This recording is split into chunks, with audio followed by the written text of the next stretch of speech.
Hi, everyone, and welcome back for another episode of Malice in the Mitten. I am your host, Tracy Preston, along with my bestie, Christine Mulligan. Hey, Christine. Hey, Trace. What's going on? What are we getting into today? What kind of malice we going to be yapping about? Well, on our show today, it's going to shock you.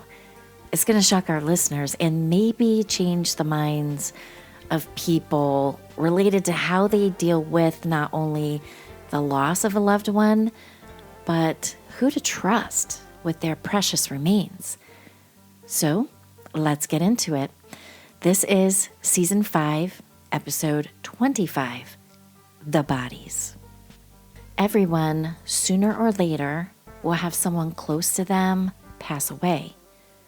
Usually, there is a funeral service of some sort, followed by a burial, maybe the scattering of ashes, and a warm memory to hold on to.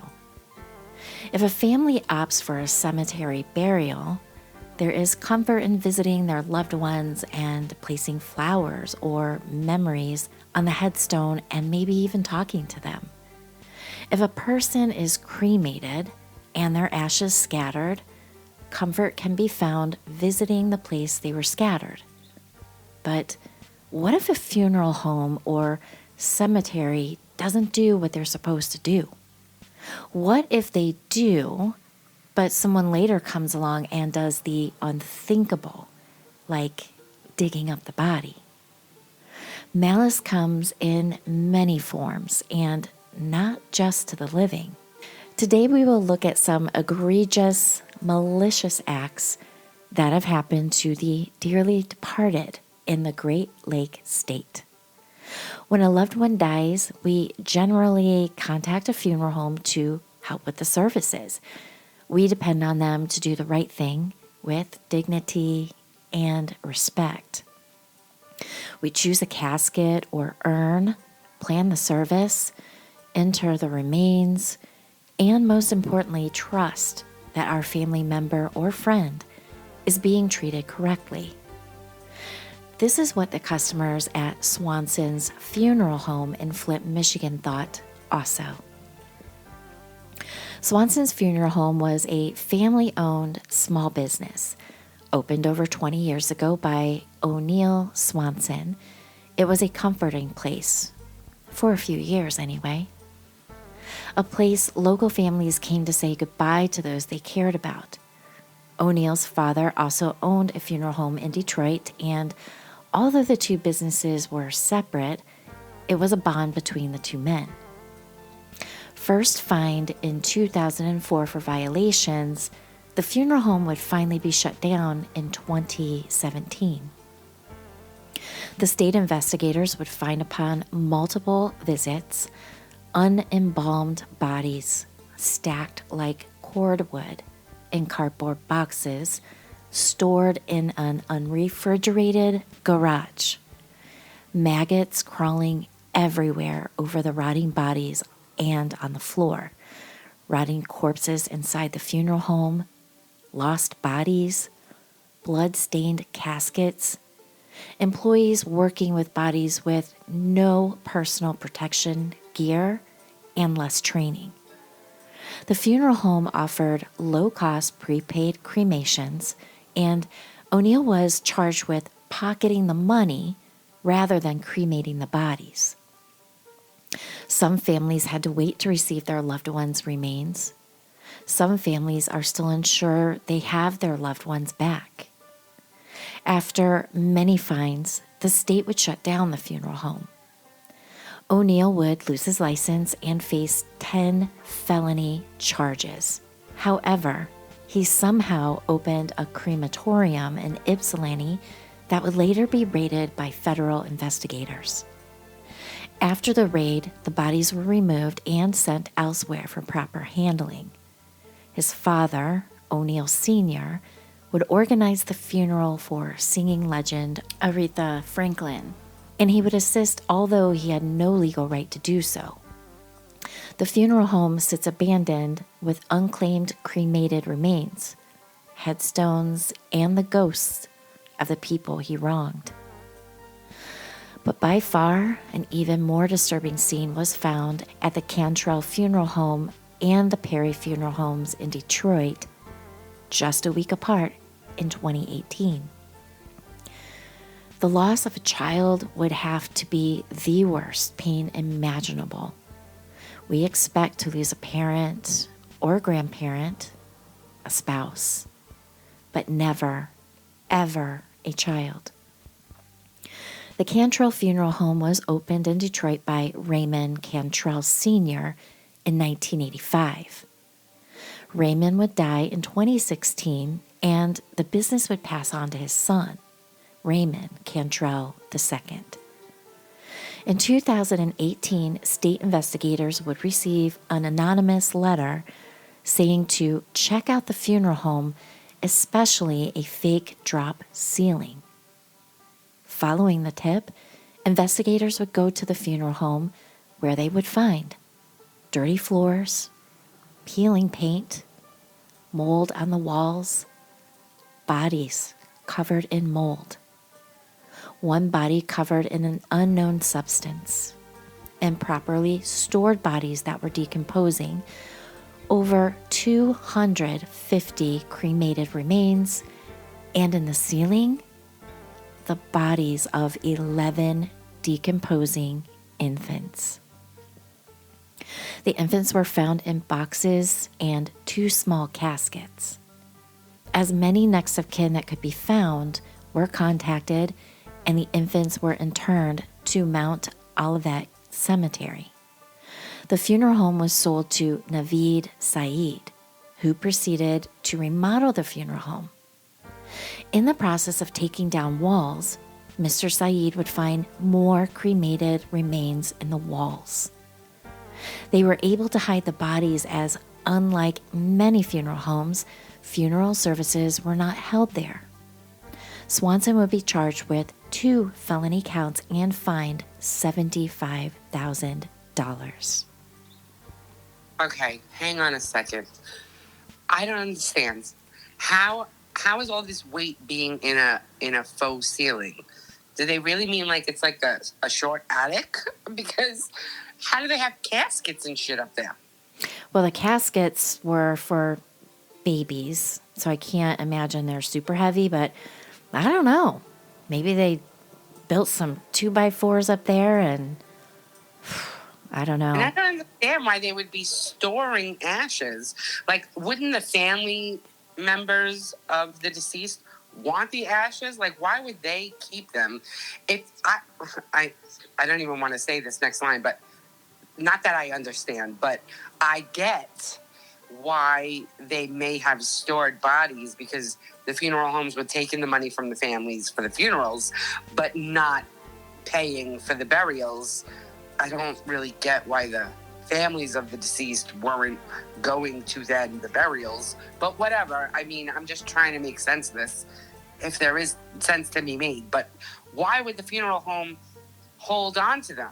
And if they are going to have bodies, why wouldn't they just cremate them all and then let the ashes, ashes to ashes, dust to dust, just put them outside? Why are they holding on to them in the walls and ceilings? That's just bizarre, no? Yeah, it's super bizarre. I don't have the answer for any of your questions. Oh my God. All right, go ahead, keep going. I know, it's bananas. It doesn't, I can't make common sense out of it. Yeah, and it's probably best we try not to, because I don't think there is any common sense. I guess.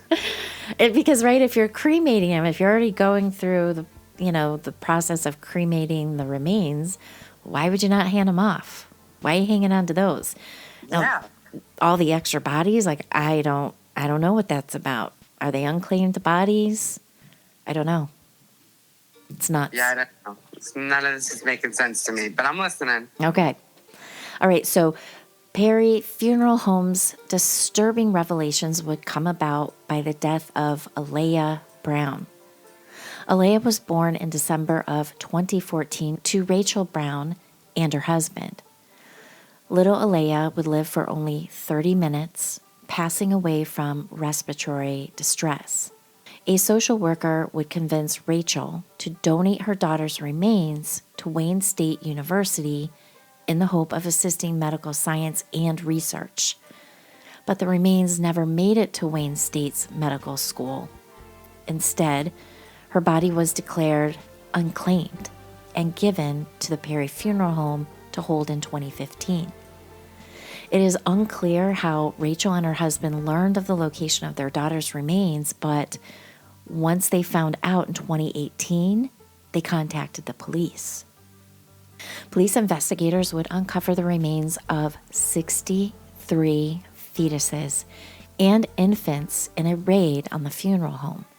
The Browns would sue the hospital and funeral home in 2018, claiming Harper Hutzel Hospital, Perry Funeral Home, and others committed intentional acts or omissions so extreme to go beyond all possible bounds of decency to be regarded as atrocious and utterly intolerable in a civilized community. That's a quote. Of the 63 infant remains found, 54 were there without their parents' authorization. 42 bodies had death certificates on site that stated the bodies were buried at either Knollwood Cemetery in Canton or Gethsemane Cemetery in Detroit. The bodies were stored in boxes at the funeral home. The Browns' lawsuit would become a class action lawsuit against the funeral home. James Vermillion still operates other funeral homes in the Detroit area. So I guess that answers some of our question, at least with the bodies, right? So they have these bodies, they pretend that they're being buried. And so I guess they're claiming the money, but they're not really burying the babies, which is bananas. Yeah, but then 54 of the babies, the families of those deceased babies, didn't even know they were at this funeral home. Like, I'm so confused. Yeah, because I'm thinking they're buried. So, some of the reading I did, says that when you're burying an infant, that you don't bury that baby coffin until the family's gone. I don't know. It's weird as shit. Yeah, it is. All right. Clearly they're making money, right? I just don't know all the ins and outs of how they're doing it. Yeah, obviously they're scamming, but we just don't understand why. Yeah, exactly. So you manage to find a great funeral home you trust and pick a final resting spot for your loved one, or do you? Gethsemane Cemetery in Detroit was dedicated in 1909 by two evangelical Lutheran churches located on Gratiot Avenue. Ownership was given to the city in the 1990s. The cities would opt to hire contractors to dig graves and set headstones. In 2021, families with loved ones buried there would have their lives shattered as the FBI moved in and began digging up graves. It all started when a family that needed their loved one exhumed got the exhumation order, but when the exhumation was done, the wrong body came out of the grave. The correct body was buried one site over. Out of 19 graves investigated, one body was removed, 4 found to be in the wrong place, and 14 would be found in the correct place. While that may not seem too horrible, mistakes happen. That is but a small sample of the problems with burials at the cemetery. As noted earlier, death certificates were issued for burials there, and the bodies were found at the funeral home. Sylvia Thomas, cemetery manager from May 2000 to May 2001, reported finding 5 bodies already buried in spots where new graves were to be dug up.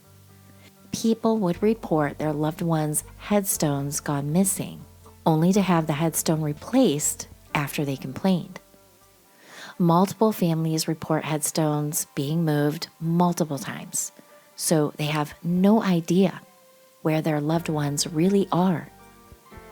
When they were exhuming the graves for the investigation, they would also find bodies stacked on bodies in one grave, with only one headstone. So who were the other bodies in the grave. Grave markers or headstones would indicate that a body was lying there, only to have no body under the headstone. Michael Wilson's mother was buried there in 2018. He paid for her burial plot, but was told the cemetery was, quote, too backed up for burials, and they suggested another date for the burial. When that time came, he was told she had already been buried, but the cemetery can't tell him where. 104 bodies and cremated remains of infants would be found stored in crypts on the property. Families were told it, quote, was against cemetery policy to let families witness the burials. A class action lawsuit was filed against the cemetery in 2021.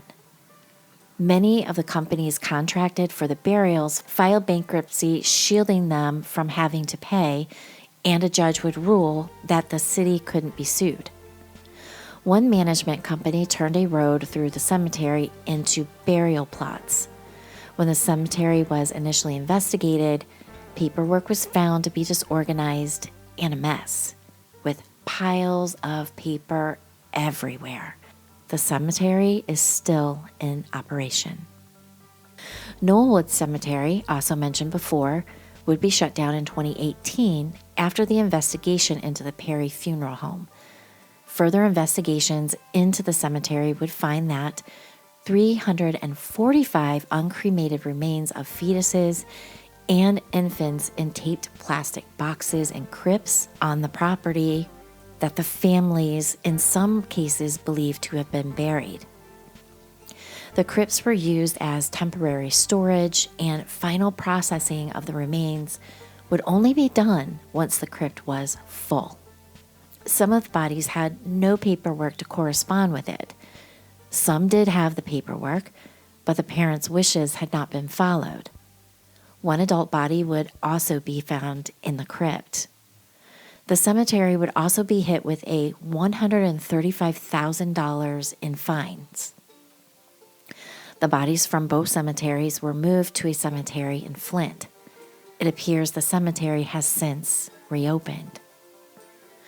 So you find a funeral home you trust, a cemetery you can count on and lay your loved ones to rest. This should be the end of the story, but it's not. Gethys, Maine Cemetery would make the news in 2013 when the body of a 93-year-old man and his casket were stolen from the cemetery mausoleum. The man had been scheduled for burial, but due to rain, the burial had to be postponed. The casket and body were placed in the mausoleum for storage until the weather cooperated enough for the burial. While the man was awaiting his burial, someone broke into the cemetery and stole the casket with the body still in it. He would later be found and the body returned to the cemetery. We usually think of grave robbing as a thing of the past, but it's still a thing today. Ransom Eli Olds was a pioneer in Michigan automotive history. Mount Hope Cemetery in Lansing is the final resting place of the auto giant. His body lies in a mausoleum just as you would enter the cemetery. In 1991, 2 grave robbers found the mausoleum. While his remains were untouched, the robbers did manage to get some remains of others along with valuables. The robbers were later caught and sentenced to 2 to 10 years. All artifacts were returned, and it is rumored that the ghost of R.E. Olds stands guard in front of the family mausoleum to prevent it from happening again. A visit even further back in time takes us to the era of the resurrectionists. In the mid-1800s, medical schools were a new concept. The study of anatomy on bodies had never really been taught, and as a result, not much was known about the human body. Morals of the time were a huge barrier to the study of bodies, and it was believed that the dissection of a body would prohibit life after death in those that were religious. But a new day was dawning, and it was determined to learn and teach the subject to make better doctors. However, to learn about a body, you must have a body to study at the time. There was no Google or internet to guide a budding doctor, and bodies being donated to science were rare. Poorhouses and prisons would donate paupers and prisoners' bodies, but that was a limited supply. So, a new business was born, that of the resurrectionist. A resurrectionist would prowl a cemetery, find new bodies, dig up the body, fill in the grave, then sell the body to an unquestioning medical school in the area. One such case took place in Caseville, Michigan, in the Thumb area in 1870. Dr. S.J. Henderson operated a drugstore and doctor's office in the boom town. The drugstore / doctor's office / house had a Michigan cellar with 1.5 feet of sawdust on the floor. One day, the doctor's helper, a young girl, had to go into the cellar. She would come up screaming about a man in the basement hiding in the sawdust. Several men would witness this and, convinced she was seeing things, went down themselves. There they would find the dead, naked body of a man. They were confused, as they had attended his funeral the day before. The sheriff would declare, "Grave robbers have been at work here," and the cemetery would be searched. They would find 3 empty coffins of recent burials. People in the town would begin to talk. One man would report hearing the clink of shovels in the cemetery one night on his way home, but had never said anything for fear of being laughed at. A woman reported being up at 2 a.m. and seeing a buckboard with a body going past their house in a hurry. Her husband convinced her it was someone taking home a drunk friend, and so she went back to bed. 3 men would confess to stealing recently buried bodies, wrapping them well, and transporting them to Saginaw. Once in Saginaw, they were shipped via train to a, quote, medical school. In 1857, just about Christmas, in Cambridge Junction, 40 miles south of Ann Arbor, men arriving to work on a church would find blood streaks, tufts of hair, and drag marks coming from the cemetery. A search of the University of Michigan's medical department would find the bodies. The bodies were returned to their burial sites.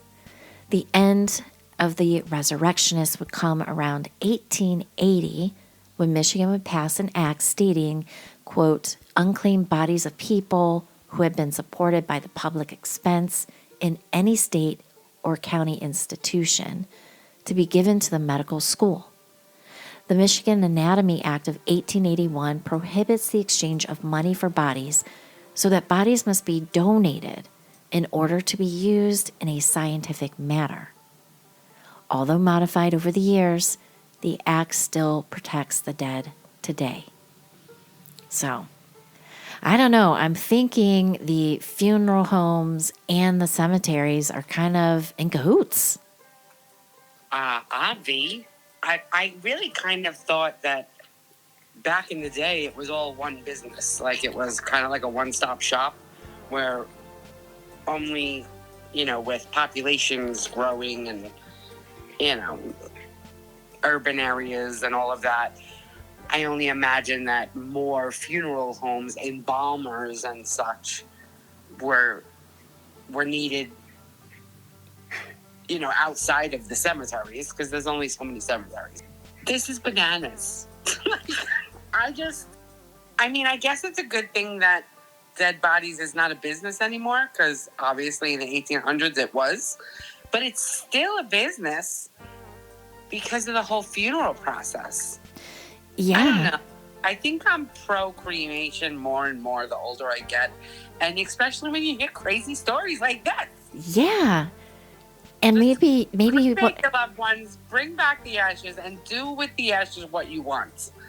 The whole point of cemeteries is kind of crazy to me. I never really understood cemeteries. I guess I'm never gonna. I know, and to be honest, it's kind of weird. I mean, you're spending thousands and thousands and thousands of dollars on a casket that you're going to put a body in and bury that shit in the ground. It's nuts to me why people spend that kind of money. Like, I get it that you want to have, your loved ones in a comfy spot, and their satin, puffy lined casket. But they're dead. It doesn't matter if they're comfortable or not. They're dead. Am I being too... Yeah, I know. I know. Is that cold? Is that cold? The thing, I don't know. Like, I appreciate the value of, donating to science, and I get that, and I appreciate that, and I hope more people do that. However, the whole embalming and burying a body, I mean, I was raised Catholic, so there were things around that, and they used to back in the day not really believe in cremation, but now I think it's okay. But now that I'm older, organized religion as a whole is not my thing. So I get that there's religious constructs around burials and funerals and dead bodies and all that, but at the same time, like, I mean, why do we do any of that? Dust to dust, ashes to ashes, dust to dust. That's where my mind always goes back to. Mm-hmm. Like, I don't get it. Yeah. I don't even know how to talk about this intelligently, Trace, because this whole story is super crazy for me. I know. It's exactly the reason why. Yeah. It makes you look at, I went to visit my friend yesterday, and I'm driving through my old town in Charlotte, and I'm driving by the funeral home right there downtown on the corner, and I'm looking at it a little differently than I used to. After... Yeah, well, I'm also a little bit scarred, and it's probably not a great story to tell, but I'm going to go ahead and tell it. When I was in college the first time, because I've went to college a few times throughout my life for different degrees, but the first time when I was a kid, I took I guess it was like PE, like a gym class. I don't know, but it was a hiking class, a backpacking class. I don't even remember what the name of the class was, but really it was an easy, simple A.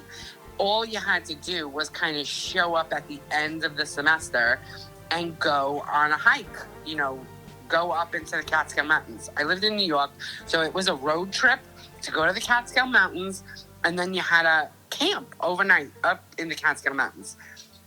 So you didn't go to class but maybe twice during the semester before this hike. And then you're going on a hike. Thankfully, I took this class with a friend of mine.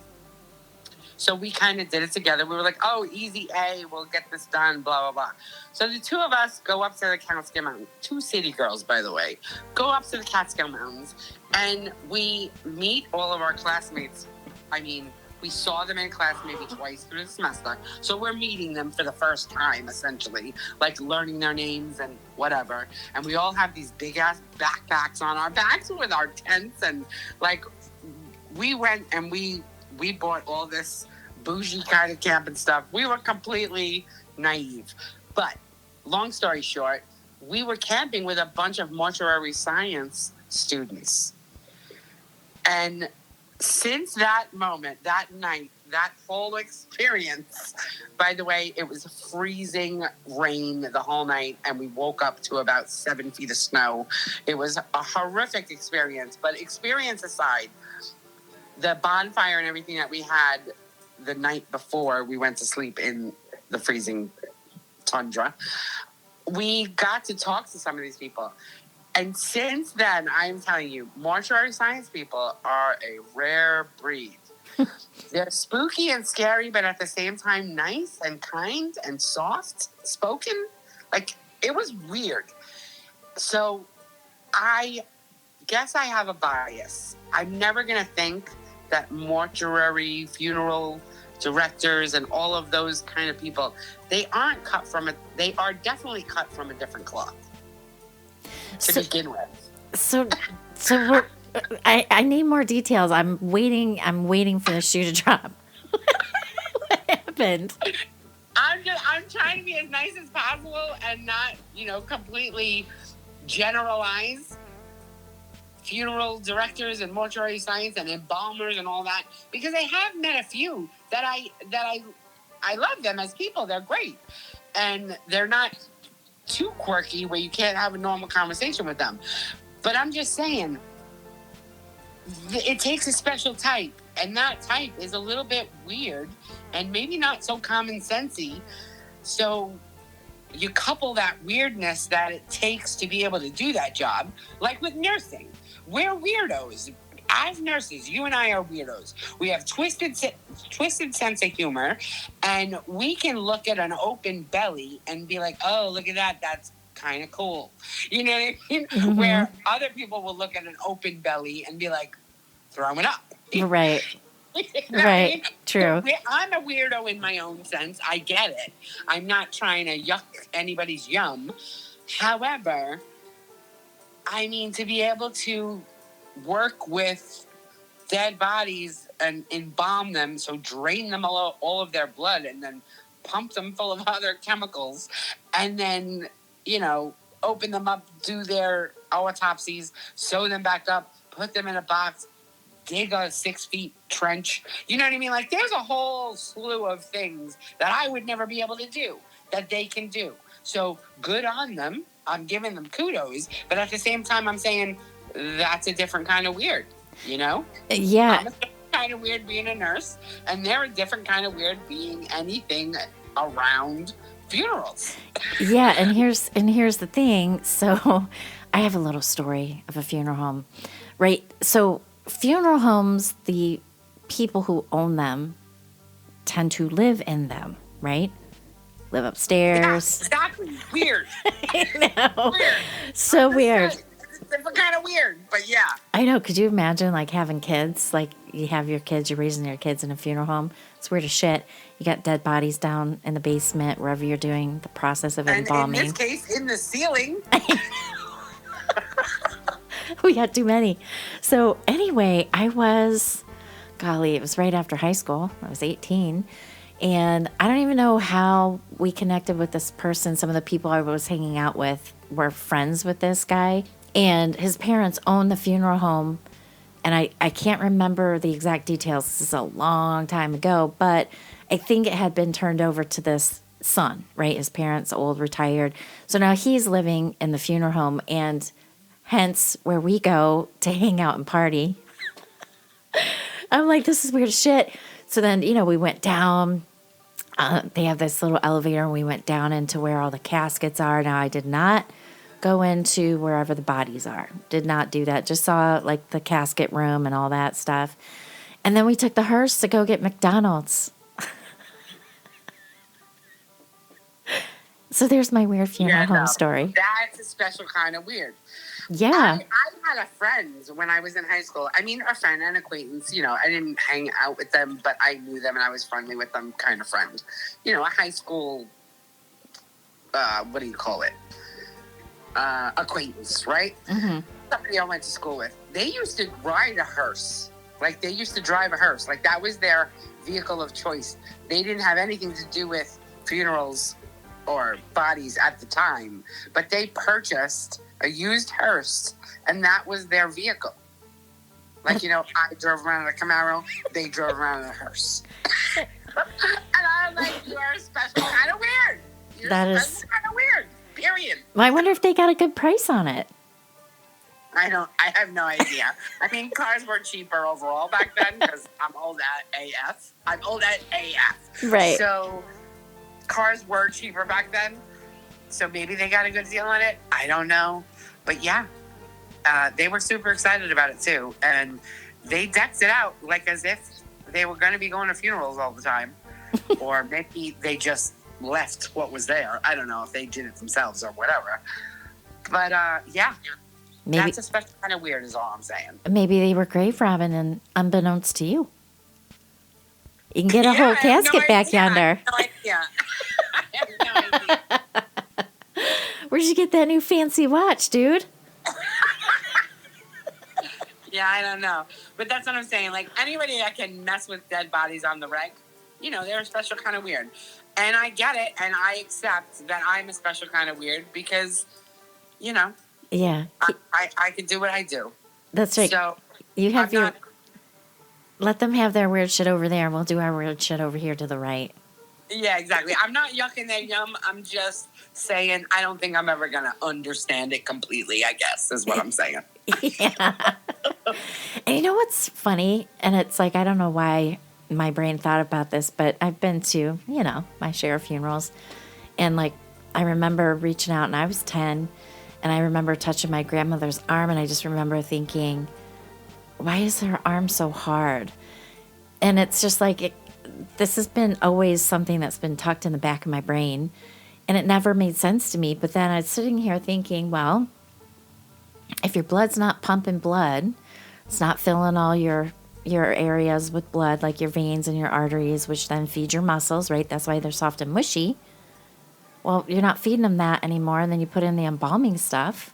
Makes sense. Everything would atrophy and get hard, right? Yeah.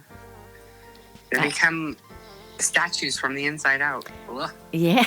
Oh, that's making me nauseous. Like, literally just put a knot in my throat. I can't. We can't go down that road.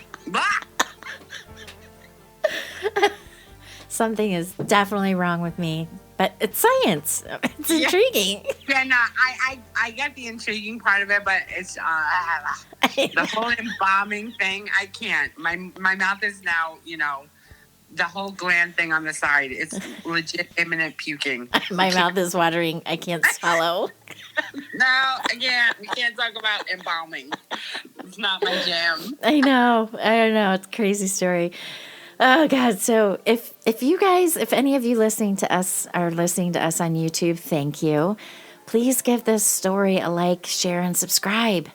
We really appreciate your support for the show. So thank you so much, everyone. Hope we didn't hit your gagger on that last bit of conversation. But hey, anything's up for grabs on this show. So thank you so much, everyone. And we will see you back on Wednesday for Round Robin. Have a great week, everyone. Bye. Bye.